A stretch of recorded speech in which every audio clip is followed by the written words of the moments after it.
ایک بڑا ہی عجیب و غریب تڑپ ہو تو ایسی ہو، جذبہ ہو تو ایسا ہو، شوق ہو تو ایسا ہو۔ ذرا واقعہ سنیے۔ دعوت اسلامی کے اشاعتی ادارے مکتبۃ المدینہ کی مطبوعہ کتاب عیون الحکایات حصہ اول صفحہ 384 پر ایک حکایت نقل ہے۔ بڑی توجہ کے ساتھ سنیے اور جھومیے کہ کتب وقت حضرت سیدنا ابو اسحاق ابراہیم خواص رحمت اللہ تعالی علیہ، یہ مشہور ولی اللہ ہے، یہ ایک شخص سے اپنی ملاقات کا ذکر کرتے ہوئے ارشاد فرماتے ہیں کہ میں تقریباً 17 سال تک جنگلوں اور صحراؤں میں پھرتا رہا اور مختلف مقامات پر اپنے رب عز و جل کی عبادت کرتا رہا۔ ان 17 سالوں میں مجھے جو سب سے زیادہ عجیب واقعہ پیش آیا وہ یہ تھا کہ ایک مرتبہ میں نے جنگل میں ایک ایسے شخص کو دیکھا جس کے دونوں ہاتھ پاؤں کٹے ہوئے تھے اور وہ گھسٹ گھسٹ کر چل رہا تھا۔ بہت سارے ناظرین ایسے ہوں گے جو کسی بیماری میں، کسی پریشانی میں گرفتار ہوں گے، تھوڑی تھوڑی پریشانیوں میں زباں پر شکوہ ہے، رنج ہے اور جناب کمپلینز ہیں، شکر نہیں بلکہ اللہ کی بارگاہ میں شکوے اور شکایات ہیں۔ ذرا غور کیجئے، شاید ایسا کوئی مجھے نہیں سن رہا ہوگا جس کے دونوں پیر بھی نہ ہوں اور دونوں ہاتھ بھی نہ ہوں۔ یہ ایک اللہ کا بندہ حضرت سیدنا ابو اسحاق ابراہیم خواص کہتے ہیں میری 17 سالہ جنگل و بیابان میں گھومنے والی زندگی کا سب سے بڑا عجیب واقعہ یہ تھا کہ میں نے ایک ایسے شخص کو دیکھا جس کے ہاتھ بھی نہیں، پیر بھی نہیں، گھسٹ گھسٹ کر چل رہا ہے۔ اب میں نے اور بھی بڑی مشکلیں اسے ہو رہی تھی، ظاہر ہے جب کچھ بھی نہ ہو تو جسم میں بچتا کیا ہے۔ کہتے میں بڑا حیران بھی ہوا، مجھے اسے دیکھ کر ترس بھی آیا۔ میں نے قریب جا کر اسے سلام کیا، اس نے میرا نام لے کر مجھے جواب دیا۔ پہلی ملاقات ہے۔ کہتے میں نے سلام کیا مگر جب اس نے جواب دیا تو میرا نام لے کر جواب دیا۔ میں بڑا حیران ہوا اور کہا کہ آپ کو میرا نام کیسے پتا چلا؟ تو کہا کہ جس نے یہ میری ملاقات تجھ سے کروائی ہے اس نے مجھے تیرا نام بھی بتا دیا ہے۔ اب حضرت ابراہیم خواص کہتے ہیں کہ واقعی میرا پروردگار ہر چیز پر قادر ہے۔ پھر میں نے اس سے پوچھا آپ کہاں سے آئے ہیں اور کہاں جانے کا ارادہ ہے؟ اس نے کہا میں شہر بخارا سے آیا ہوں اور حرمین طیبین جانے کا ارادہ ہے۔ بخارا کہاں ہے؟ یہ رشیا کے اندر ہے۔ آج کے اگر نقشے پر دیکھیں دنیا میں تو رشیا کے اندر بخارا موجود ہے، اور کبھی نقشے میں دیکھیے گا کہ رشیا سے مدینہ منورہ مکہ پاک کتنا دور ہے۔ یہ کسی سواری پر نہیں، کسی جہاز پر نہیں، کسی اونٹ پر نہیں، بغیر ہاتھ اور بغیر پیر کے گھسٹ گھسٹ کر اللہ کے گھر کی زیارت اور اس کے حبیب علیہ الصلوۃ والسلام کے در دولت کی حاضری کو جا رہا ہے۔ اب کہتے مجھے سن کر بڑا تعجب ہوا کہ نہ ہاتھ ہے نہ پاؤں، یہ یہاں تک کیسے پہنچا اور اب مکہ پاک کیسے پہنچے گا؟ وہ تو بہت دور ہے۔ اللہ غنی، وہ کہتے میں اسی خیالات میں گم تھا کہ اس شخص نے بغیر میرے کچھ کہے میری طرف جلال بھری نگاہ ڈالی اور کہنے لگا اے ابراہیم، کیا تجھے اس بات پر تعجب ہو رہا ہے کہ قادر و قدیر پروردگار مجھ جیسے کمزور اور چلنے پھرنے سے معذور بندے کو یہاں تک کیسے لے آیا؟ اتنا کہنے کے بعد اس شخص کی آنکھوں سے آنسو جاری ہو گئے اور زارو کتار رونے لگا۔ میں نے کہا بالکل پریشان نہ ہو، اللہ عز و جل کی رحمت ہر شخص کے ساتھ ہے، وہ کسی کو مایوس نہیں کرتا۔ پھر کہتے میں وہیں اسے چھوڑ کر آگے بڑھ گیا۔ میرا بھی اسی سال حج کا ارادہ تھا۔ میں مکہ مکرمہ پہنچا، طواف خانہ کعبہ کے لیے حاضر ہوا۔ حضرت ابراہیم خواص رحمت اللہ تعالی علیہ کہتے ہیں وہاں جا کر میری حیرت کی انتہا نہ رہی کہ مجھ سے پہلے وہ دیوانہ مکہ پاک میں موجود تھا۔ میں طواف شروع کرتا، اس سے پہلے وہ گھسٹ گھسٹ کر طواف کر رہا تھا۔ یہ ہے میرے میٹھے اسلامی بھائیوں حرمین کی حاضری کا شوق، یہ ہے طلب کہ چاہے اسباب نہیں، ارے جسمانی کیفیت بھی ایسی نہ تھی مگر اللہ کے گھر کی زیارت کرنی ہے تو گھسٹ گھسٹ کر روانہ ہو رہا ہے۔ اور حضرت ابراہیم خواص کہتے ہیں میری حیرت کی انتہا نہیں رہی، اس کی رفتار کیسی تھی، یہ پہنچا کیسے؟ اور مجھ سے پہلے وہ کہتے ہیں کہ وہ طواف میں مشغول ہے۔ یاد رکھیے بہت سارے اسلامی بھائی سوچتے رہتے ہیں کہ ہم کیسے مکہ پاک کو دیکھیں گے، ہم کیسے مدینہ طیبہ کو جائیں گے، ارے ہم حج کو کیسے جائیں گے، ہم تو کراچی کے باہر کہیں نہیں گئے، ہم اپنے وطن سے باہر کبھی نہیں گئے، ہماری حاضری کیسے ہوگی؟ یہ سوچنا چھوڑ دیجئے، یہ سوچنا میرا اور آپ کا کام نہیں۔ اصل بات بلاوے کی ہے، اصل بات شوق کی ہے۔ اپنی دعاؤں میں، اپنی التجاؤں میں حرمین طیبین کی حاضری کا شوق رکھیے، اللہ رب العالمین کی بارگاہ میں التجا کرتے رہیے۔ ارے وہی خالق اسباب بھی ہے، وہی مسبب الاسباب بھی ہے۔ ارے میرے پاس اسباب نہیں تو کیا ہوا، میں اس رب کا بندہ ہوں جو خالق اسباب ہے، وہ جب چاہے گا جیسے چاہے گا ہمارے لیے اسباب مہیا کر دے گا۔ امیر اہل سنت کتنے پیارے انداز میں میں اپنے رب عز و جل کی بارگاہ میں حج کی التجا پیش کرتے ہیں. ہم بھی اللہ رب العالمین کی بارگاہ میں اپنے لیے آئندہ سال حج کی سعادت کی التجا کرتے ہیں. کیا مبارک پانی ہے, اللہ بار بار مکہ پاک جانا نصیب بھی کرے. آپ نے تبرکن زمزم تو اپنے وطن میں پیا ہوگا, مگر خدا کی قسم جب کعبہ مشرفہ آنکھوں کے سامنے ہو, ہاتھ میں زمزم کا پیالہ ہو, اس وقت جو زمزم پینے کا لطف ہے, آنکھیں کعبے کو دیکھ رہی ہوں, رب کی بارگاہ میں التجا ہو رہی ہو اور بندہ وہ مقدس پانی پیتا ہے. اے اللہ, آج اس اجتماع کے صدقے ہمیں جلدی جلدی کعبے کی زیارت عطا فرما اور کعبے کے سامنے کھڑے ہو کر ہمیں زمزم پینا نصیب فرما. ارے ہمیں کیوں زمزم سے پیار ہے, ہمارا یہ جی کیوں چاہتا ہے کہ ہم بار بار زمزم پیئیں, یہ کوئی اور وجہ نہیں. ہاں ہاں, میرے آقا مدینے والے مصطفیٰ صلی اللہ تعالی علیہ وسلم نے اس مبارک پانی کے فضائل ہی ایسے بیان کیے. سنو سنو, میرے آقا مدینے والے مصطفیٰ صلی اللہ تعالی علیہ وسلم کا فرمان عالی شان ہے, آب زمزم ہر اس مقصد کے لیے ہے جس مقصد کے لیے اسے پیا جائے. اگر تم اسے شفا کی غرض سے پیو گے اللہ تمہیں شفا دے گا, اگر تم اسے پناہ حاصل کرنے کے لیے پیو گے اللہ تمہیں پناہ عطا فرمائے گا, اگر تم اسے اپنی پیاس بجھانے کے لیے پیو گے اللہ عز و جل تمہاری پیاس بجھا دے گا. اس حدیث کے راوی بیان کرتے ہیں حضرت سیدنا ابن عباس رضی اللہ تعالی عنہما جب آب زمزم پیتے تو کیا دعا کرتے, اللہم انی اسألک علما نافعا ورزقا واسعا وشفاء من کل داء.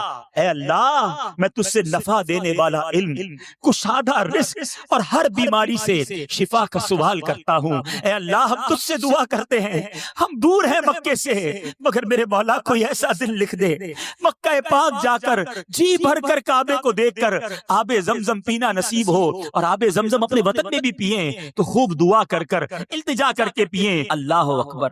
یقین جانے آپ نے کتنی بار ہی تصویروں میں کعبہ دیکھا, آپ نے کتنی بار ہی ویڈیو کلپ کے اندر طواف خانہ کعبہ دیکھا ہو. یقین مانے جب بندہ عین کعبے کے سامنے پہنچتا ہے ہکا بکا رہ جاتا ہے, اسے یقین نہیں آتا کہ میں واقعی کعبہ مشرفہ کے سامنے آ گیا ہوں, واقعی کعبہ مشرفہ میری نگاہوں کے سامنے. ہاں ہاں, جس مالک کا بندہ ہوں اس مولا کا گھر میرے سامنے ہے. ارے وہ جگہ میرے سامنے ہے جہاں رحمتوں کا نزول ہو رہا ہے, وہ جگہ میرے سامنے ہے کہ جس جگہ کا طواف میرے آقا نے کیا ہے, جس جگہ کا تذکرہ قرآن مجید میں موجود ہے. آؤ آؤ, قرآن پاک کی آیات سناتا ہوں کہ کعبہ مشرفہ کا تذکرہ اللہ رب العالمین نے قرآن پاک میں کس پیارے انداز میں کیا. چنانچہ پارہ 4 سورہ آل عمران کی آیت نمبر 96 میں اللہ تبارک و تعالیٰ کا فرمان عظمت نشان ہے, ان اول بیت وضع للناس للذی ببکۃ مبارکا وہدی للعالمین. ترجمہ کنز ایمان, بے شک سب میں پہلا گھر جو لوگوں کی عبادت کو مقرر ہوا وہ ہے جو مکہ میں ہے, برکت والا اور سارے جہان کا رہنما. صدر الافاضل حضرت علامہ مولانا سید مفتی محمد نعیم الدین مراد آبادی علیہ رحمت اللہ الہادی اس آیت مقدسہ کے تحت فرماتے ہیں کہ اس میں بتایا گیا کہ سب سے پہلا مکان جس کو اللہ تعالیٰ نے اپنی اطاعت و عبادت کے لیے مقرر کیا, نماز کا قبلہ, حج اور طواف کا مقام بنایا, جس میں نیکیوں کے ثواب زیادہ ہوتے ہیں, وہ کعبہ معظمہ ہے جو شہر مکہ معظمہ میں واقع ہے. اللہ اللہ, مکہ پاک کی قسم رب نے قرآن میں ارشاد فرمائی. چنانچہ پارہ 30 سورہ بلد کی آیت نمبر 1 سے لے کر 3 میں ارشاد ہوتا ہے, لا اقسم بہذا البلد وانت حل بہذا البلد ووالد وما ولد. ترجمہ کنز ایمان, مجھے اس شہر کی قسم کہ اے محبوب تم اس شہر میں تشریف فرما ہو, اور تمہارے باپ ابراہیم کی قسم اور اس کی اولاد کی کہ تم ہو. سبحان اللہ, ذرا غور کیجئے اس شہر کا مرتبہ کیسا ہوگا, کتنا عرفہ اور اعلیٰ مقام ہے کہ خود اللہ عز و جل قرآن مجید فرقان حمید میں اس مبارک شہر کی قسم ارشاد فرما رہا ہے. تو پھر کیوں نہ لندن و پیرس کے سپنے چھوڑ کر ہم مکہ پاک اور مدینہ طیبہ کی یادوں کو دل میں بسائیں ہیں. ارے جس شہر کا تذکرہ قرآن میں موجود ہے, جہاں رحمتوں کے نزول کی باتیں رب نے قرآن میں فرمائی ہیں, اور جس شہر کی قسم تب میرا رب ارشاد فرماتا ہے، امام عشق و محبت اعلیٰ حضرت کیا خوب ارشاد فرماتے ہیں، ذرا غور کیجئے قرآن نے کیا کہا، لا اقسم بہذا البلد وانت حل بہذا البلد، مکے کی قسم بھی کھائی تو اس لیے کھائی کہ محبوب آپ اس میں تشریف فرما ہیں، یہ محبوب کریم کا شہر ہے، سبحان اللہ۔ اعلیٰ حضرت امام اہل سنت کیا پیارے انداز میں اس بات کو نقل فرماتے ہیں وہ خدا نے ہے مرتبہ تجھ کو دیا، نہ کسی کو ملے نہ کسی کو ملا، وہ خدا نے ہے مرتبہ تجھ کو دیا، نہ کسی کو ملے نہ کسی کو ملا، کہ کلام مجید نے کھائی شہا تیرے شہر و کلام و بقا کی قسم۔ میٹھے میٹھے اسلامی بھائیوں، آؤ میں آپ کو ایک بڑی خوبصورت حدیث سناتا ہوں۔ مکہ مکرمہ اور مدینہ منورہ کے علاوہ میرے آقا فرماتے ہیں کہ مکہ مکرمہ اور مدینہ منورہ کے علاوہ کوئی ایسا شہر نہیں، بخاری شریف کی حدیث ہے کہ ان قریب جسے ان قریب دجال روندتا ہوا نہ جائے، جبکہ ان شہروں کے ہر راستے پر فرشتے صفے باندھے پہرا دے رہے ہوں گے، لہٰذا وہ ایک دلدلی زمین پر پڑاؤ ڈالے گا، پھر شہر مدینہ 3 مرتبہ لرزے گا تو اللہ عز و جل کفر و نفاق میں مبتلا ہر شخص کو وہاں سے نکال دے گا۔ میٹھے میٹھے اسلامی بھائیوں، یہ 2 مبارک شہر وہ ہیں کہ جن میں دجال داخل نہیں ہو سکے گا۔ آئیے آج کچھ دجال کے بارے میں بھی جان لیں۔ یہ وہ فتنہ ہے، یہ وہ عجیب بات ہے جو قرب قیامت سے پہلے رونما ہونی ہے۔ اللہ مجھے بھی اور آپ کو بھی دجال کے فتنوں سے محفوظ فرمائے۔ صدر الشریعہ بدر الطریقہ مفتی امجد علی اعظمی دجال کے بارے میں فرماتے ہیں کہ 40 دن میں حرمین طیبین کے علاوہ وہ پوری زمین کا گشت کر لے گا، پوری زمین کا دورہ کر لے گا، وہ بہت تیزی کے ساتھ سیر کرے گا جیسے بادل جس کو ہوا اڑاتی ہو، اس کا فتنہ بہت شدید ہوگا، ایک باغ اور ایک آگ اس کے ہمراہ ہوں گی، جہاں جہاں وہ جائے گا باغ بھی ساتھ ہوگا، آگ بھی ساتھ ہوگی۔ فرمایا کہ جن کا نام اس نے جنت اور دوزخ رکھا ہوگا، اب جو حقیقتاً فرمایا کہ وہ جو دیکھنے میں جنت معلوم ہوگی وہ حقیقتاً آگ ہوگی، اور جو جہنم دکھائی دے گی وہ حقیقتاً آرام کی جگہ ہوگی۔ اب وہ خدائی کا دعویٰ کرے گا، جو اس پر ایمان لائے گا اس کو اپنی جنت میں ڈال دے گا، اور جو انکار کرے گا اسے اپنی وہ جہنم میں ڈال دے گا۔ مردے زندہ کرے گا، زمین کو حکم دے گا، وہ سبزے اگائے گی، آسمان سے پانی برسائے گا، اسی قسم کے بہت سے شعبدے یعنی نظر بندی والے یہ کام دکھائے گا۔ حقیقت میں یہ سب جادو کے کرشمے ہوں گے اور شیاطین کے تماشے، اسی لیے اس کے وہاں سے جاتے ہی لوگوں کے پاس کچھ نہ رہے گا۔ حرمین شریفین میں جب وہ جانا چاہے گا، آل اراؤنڈ دا ورلڈ، ساری دنیا کا جب یہ دورہ کر لے گا، اب اس کا پلان یہ ہوگا، اب اس کا ارادہ یہ ہوگا کہ حرمین شریفین میں داخل ہو۔ اب ملائکہ اس کا منہ پھیر دیں گے، مکے مدینے کی طرف نہیں جا سکے گا۔ پھر مدینہ منورہ میں 3 زلزلے آئیں گے کہ وہاں جو لوگ بظاہر مسلمان بنے ہوں گے اور دل میں کافر ہوں گے، جو علم الہی میں دجال پر ایمان لا کر کافر ہونے والے ہیں، ان زلزلوں کے خوف سے وہ شہر سے باہر نکل جائیں گے، بھاگ جائیں گے اور دجال کے فتنے میں مبتلا ہو جائیں گے۔ رب کریم دجال کے فتنوں سے ہم سب کو محفوظ فرمائے۔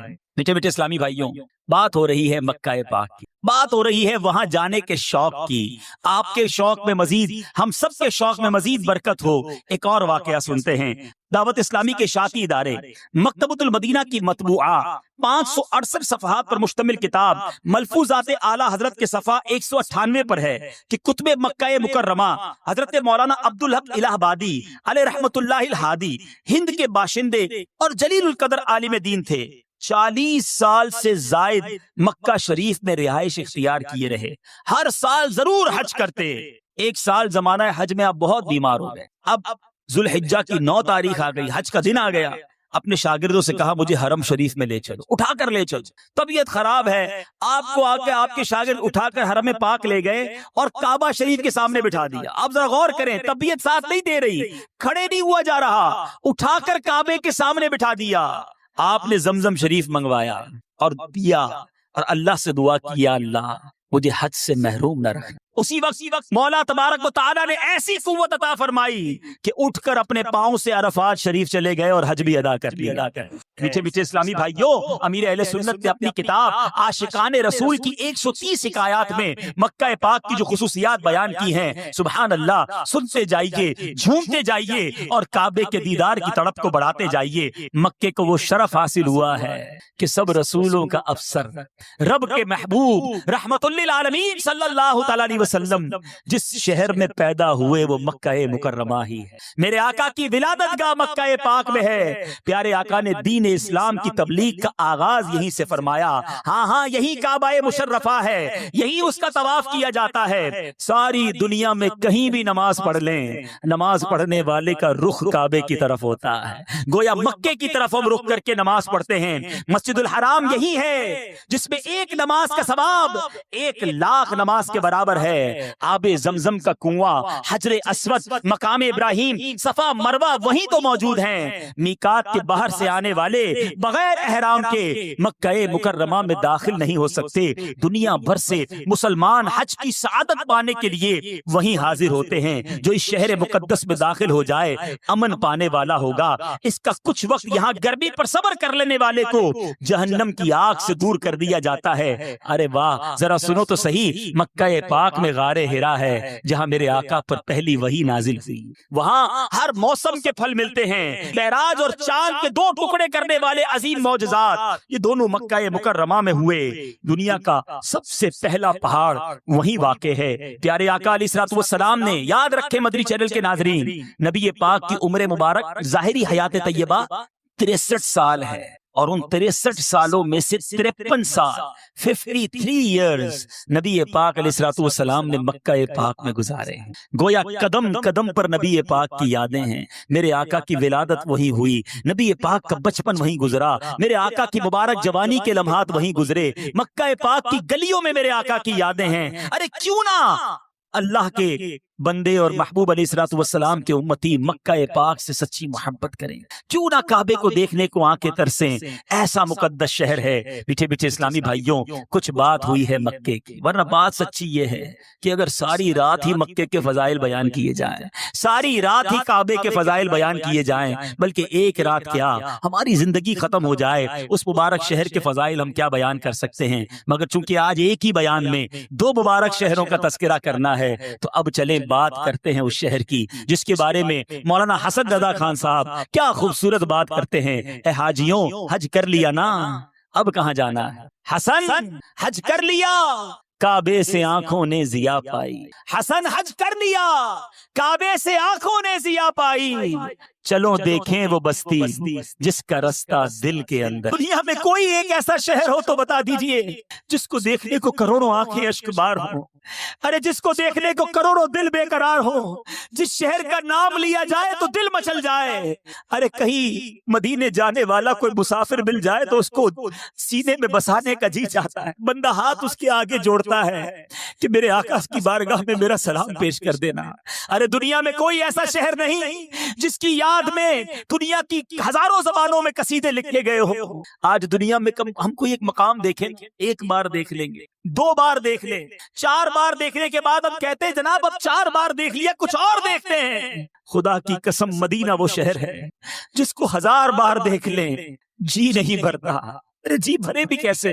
امام عشق و محبت اعلیٰ حضرت سمجھاتے ہیں نا، شربت دید نے ایک آگ لگائی دل میں، شربت دید نے ایک آگ لگائی دل میں، تپش دل کو بڑھایا ہے بجھانے نہ دی۔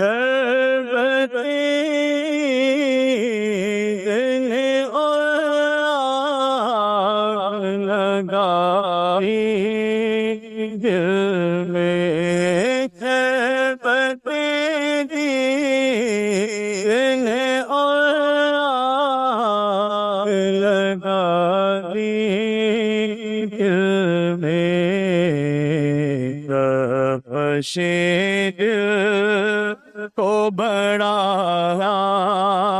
ہے بوجھا ہے دیا، اب کہاں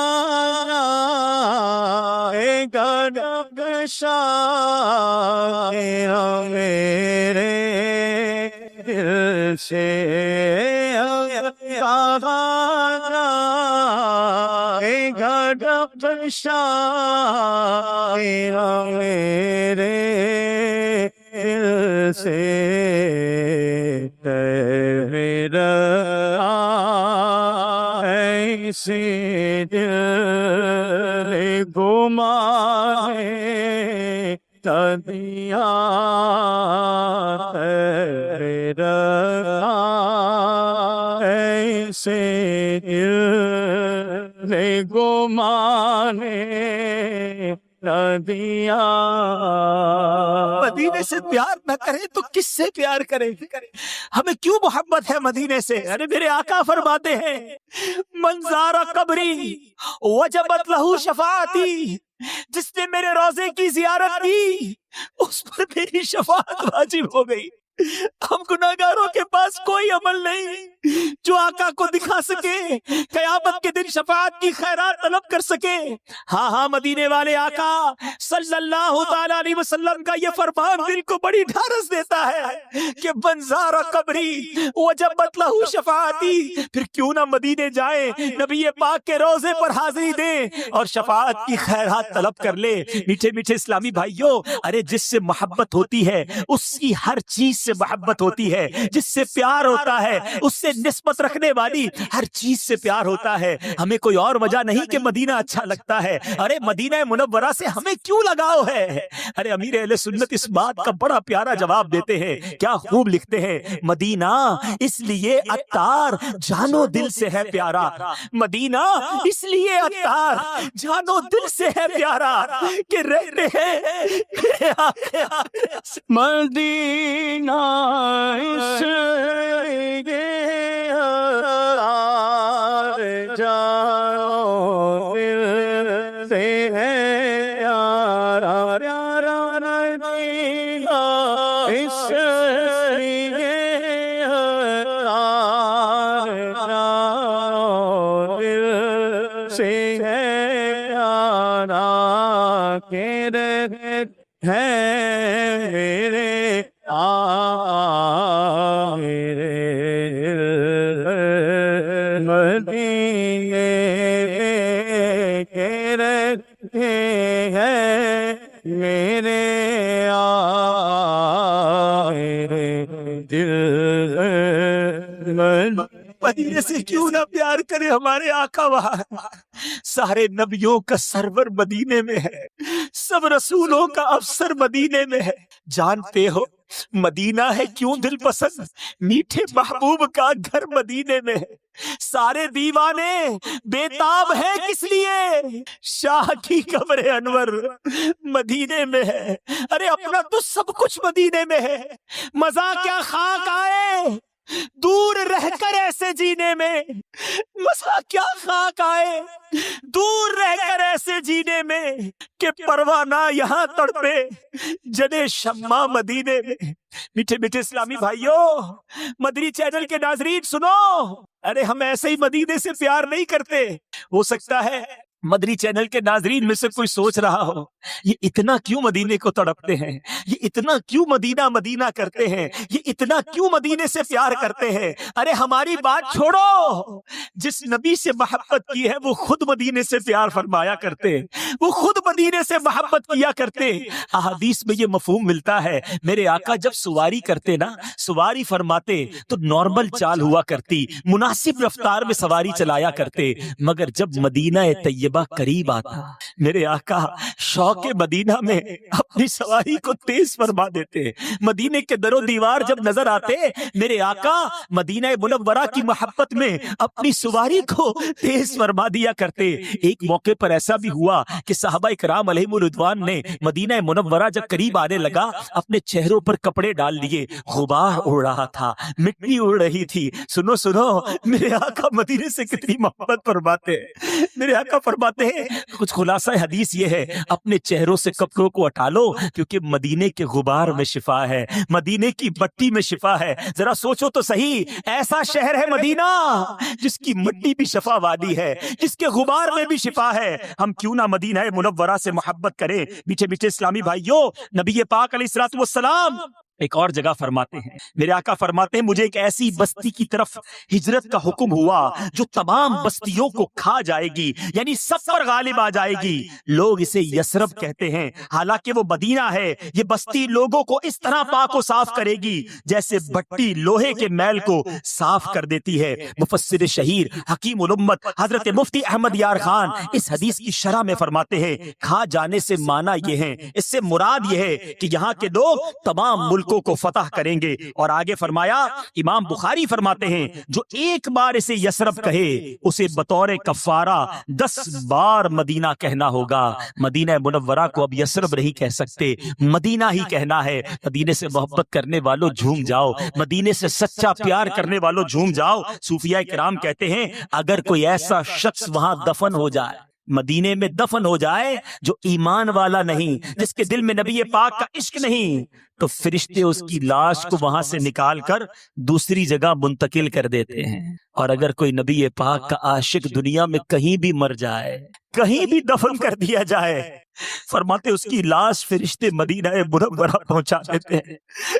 پھر کیوں نہ مدینے سے محبت کرے۔ ہمیں ہریا گنبد کے تلے قدموں موت آئے، ہمیں ہریا گنبد کے تلے قدموں موت آئے، سلامت لے کے جائے دینو مایا رسول اللہ، سلامت لے کے جائے دینو مایا رسول۔ سنو، ہم کیوں نہ یہ تمنا کریں کہ ہمیں مدینے میں موت آئے۔ یہ وہ شہر ہے جس کی حاضری بھی برکت والی، جس کی زندگی بھی برکت والی، جس کی موت بھی سعادت والی۔ میں نہیں کہتا، میرے آقا مدینے والے مصطفیٰ فرما رہے ہیں جن کا میں نے اور آپ نے کلمہ پڑھا ہے۔ میرے آقا فرماتے ہیں من استطاع ان یموت بالمدینہ فلیمت بہا۔ میرے آقا فرماتے تم میں سے جس سے ہو سکے وہ مدینے میں مرے، تو جو مدینے میں مرے فإنی اشفع لمن۔ میرے آقا فرماتے ہیں کہ قیامت میں جب سب کو قبروں سے اٹھایا جائے گا، جنت البقیع والوں کی قسمتوں پر ہماری جانیں قربان۔